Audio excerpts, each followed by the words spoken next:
Dude, look at me shaking, man. When he went into that veg, dude, I thought he was gone. Look at this fish. Wow. What a beautiful fish.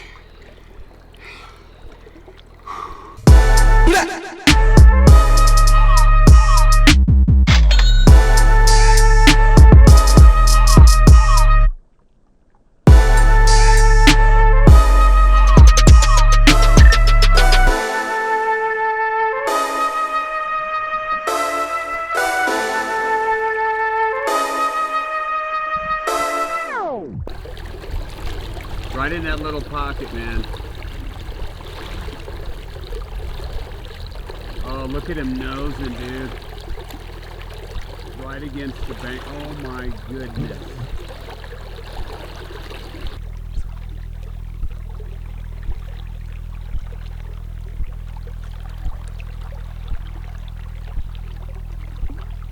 Wow.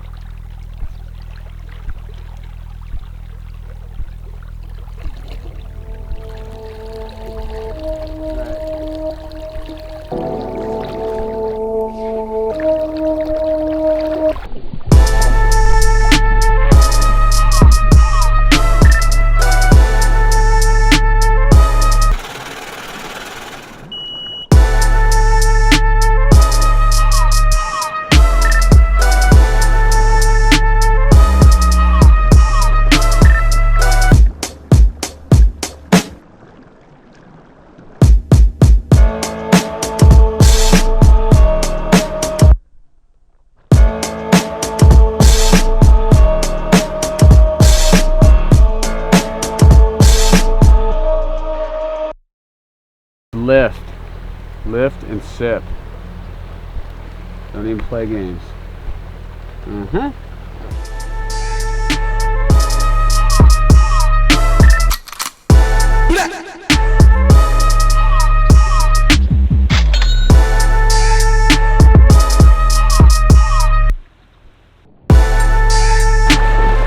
Super strong, man. Super freaking strong.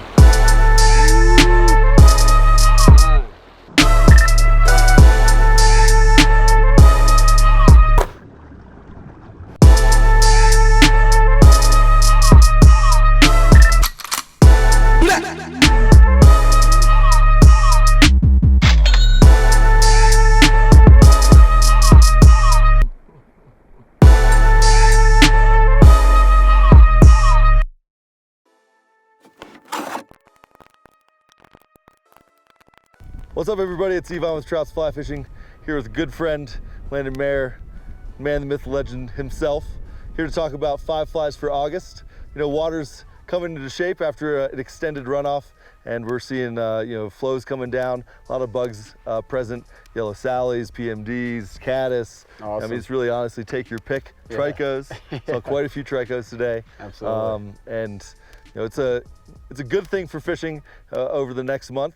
While there are certainly a lot of options for bugs, we wanted to talk to the man, the myth, the legend himself about the tried and true flies he likes to use this time of year. So without further ado, it's the 5 flies for August.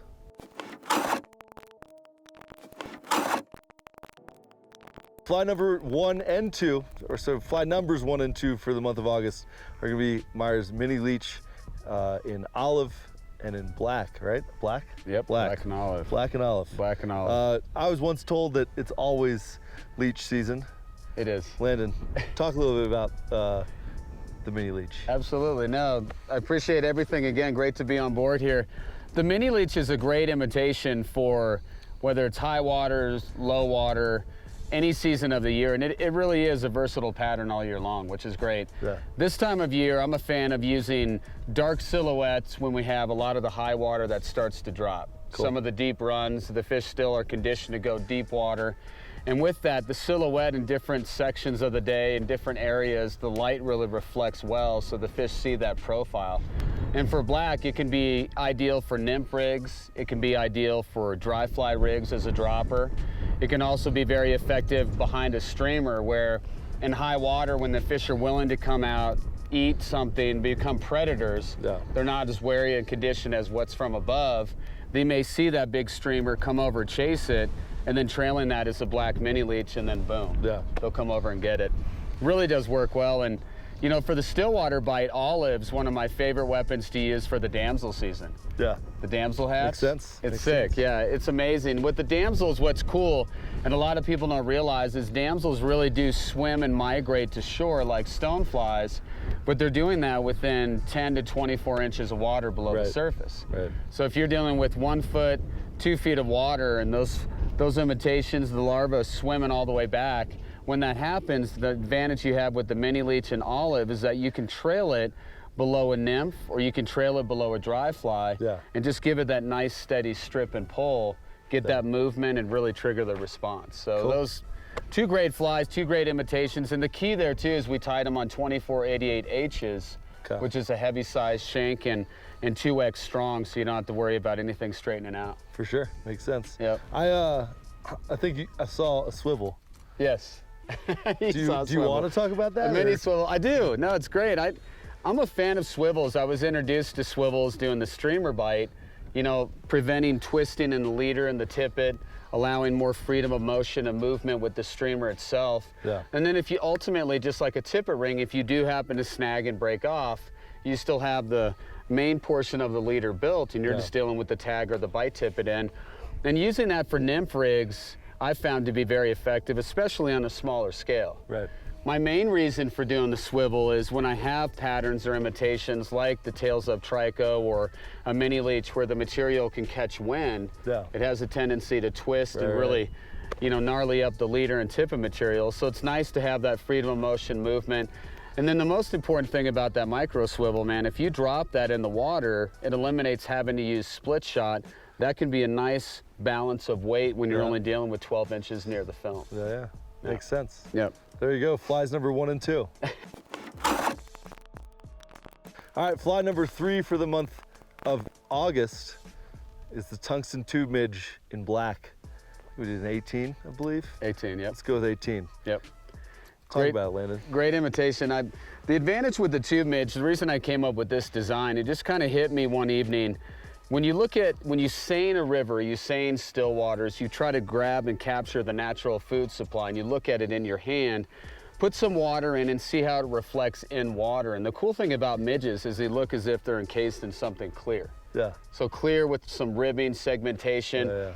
And there's great imitations on the market that represent segmentation with thread and wire, others that do it with epoxy. But the advantage of the tube midge is you get realistic look, it's a durable fly, and it's also versatile. And it's realistic because it looks like it's encased in something clear, because that wire is inserted into the micro tubing. It's durable, it's not like thread, it's not gonna fall apart. And then lastly, it can be versatile to where you could be fishing a green midge, and then all of a sudden midday that becomes a caddis larva.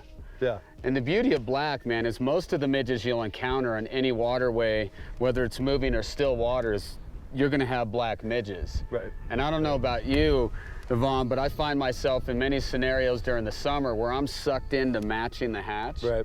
And it's important to mix it up and just go with the midge, go with the food supply that's found year round. And that really is why the tungsten tube midge becomes a great weapon for still and moving waters. And that tungsten bead, we go all the way down to a 2.0 millimeter. So we can go all the way down to size 18 and 20. And I should have probably done that today a little bit. maybe. I thought you did fine, you know? No, thanks. I mean, you know, sort of going off that point, you know, PMDs, yellow Sallies, caddis, all present, right? Right. But you still get midge hatches in the morning and the evening, low light. You'll still have midges you know, present throughout the day. So whether you like it or not, fish eat midges. So they love them, and you can't forget them. You can't forget them. That's key. Right. Absolutely. Exactly. All right, that's fly number 3. All right, fly number 4 for the month of August. It's gonna be the Tails Up Trico 20 black. My maybe personal nemesis in my life, Tricos. Talk about it, Landon. You crushed them on Tricos today. It worked well. Tricos, like any small food supply, I mean, they're a kick in the pants. They're fun, they're challenging, but the fish just get so selective. Right. And I'll tell you, when this design came to mind, it really was all about the wings. Yeah. So many Tricos on the market are great, awesome designs. They can work, but I personally feel like trout become conditioned over time. You see the white wings, the crystal flash. So I decided, why not do clear wings? Because what the trouts really try and identify, in my opinion, when they look up, are the wings. Right. The body's small, the longer tail, but the wings reflecting light, that really does give the fish something to identify as a target. Yeah. And I'm a fan of using black, as you mentioned, but also olive. And just the key with Tricos is, remember, the duns, the females land first, followed by the males, which are black. So you do want that mix of olive and black. Yeah. And the tails up itself, the wings are displayed in the front, has a dubbing thorax to match the thick body. The secret on this pattern is the hackle placed behind the wings. And that's hence the name tails up, where the wings are planted straight down because the hackle forces them down. Makes sense. And then the tail goes straight up. Yeah. And the other problem I used to have, Yvonne, when I was dealing with dry flies and Tricos is sometimes they would land upside down. Yeah. So with the extended hackle on this fly, even if the hook point rides up or down, it's still wings down, tail up. Yep. And then lastly, what's really There's cool a rap about song it, about that. No, yeah, exactly. There could be a good one, right? Right. Well, and the other thing is too, remember this, and you saw this today when we were out hitting the water and trying to get those fish to rise. Yeah. Whenever you're using it tails up, I prefer doing it behind a sighter fly. Right. So you sight the caddis, and then you went, Yvonne was nails today, and actually captured a fish in front of a rock rising up to the Tricos. Yep. But you notice that the only way I could see the rise is look for something, a head lifting behind the sighter. Yep. And that made all the difference in the world. But it's, you know, the other thing about this pattern is, one thing that happens with spinners when you're dealing with Tricos is Tricos land, and then all of a sudden the turbulent water sinks the dry fly. Right. So when in doubt, sink it, and with the hackle behind the wings, it becomes the legs, which is pulsating, undulating, and really does move. So you can start with dries, and like we did this afternoon, still get the take in the afternoon hours. Right. For sure. Makes sense. Absolutely. So you're telling me I can't just use parachute items? That's whatever. You can, but you Maybe gotta put a tasty, non-visual treat behind. Right. And most of it's like, what? I can't see this? Yes, I promise, but it'll catch fish. Put a sighter. Put a sighter. All right, let's fly number 4. Tails up Trico. Number 4. Number 5 on the list for 5 flies for August is gonna be the Titan Tube Midge in red and copper, size 16. Talk about it, Landon. Awesome Preach fly. to him. Awesome fly. So the older brother of the tube midge is the Titan tube midge. And chironomids, most importantly for stillwaters and also for trout that migrate into rivers from stillwaters, it's an amazing food supply. And like you mentioned before, Yvonne, with the midge hatch in summer, a lot of times it's forgotten about because you're chasing the bigger hatch or the bigger bugs. But midges in the morning, throughout the course of the season, again, it's an all-year meal for stillwater trout and river trout. The reason I designed the Titan tube midge in its size is so many of the chironomids on the market are very effective because I believe they're attractors. And one of the attractors about any chironomid on the market today is a lot of times they have white beads. So that white bead can represent a gill tuft, it can be a beacon of color, something to attract the fish when it's swimming, especially the stillwater trout, always in motion. So I decided to mix it up, and in addition to adding the bead, we're gonna change the color. So I thought a black or gunmetal tungsten bead for weight. Yeah. And then behind that, put the white ostrich collar, which breathes. And then below that, put a little bit of flash. And the other thing I like to do with the Titan tube midge is don't always get to the point where you're connecting through the eye using an improved clench. Yeah. If you do a loop knot, it allows that fly to move like a lot of the stillwater imitations do, where, you know, at one point they're horizontal. Right. Get that chop. Yeah. And I'm a diehard Broncos fan. Yeah. But I was introduced to that color scheme by a fly that we fished in Pyramid Lake called the 49er. Oh. But I'm still a Broncos fan. That's awkward. It's awkward. But it works well, and it's a great imitation. I recommend you try it for stillwaters as a lead or a trailing fly. And even if you need it, at some situations, drop it below a dry fly. Yeah. A large damsel or caddis, and it's an amazing pattern. Joe Flacco. Yeah.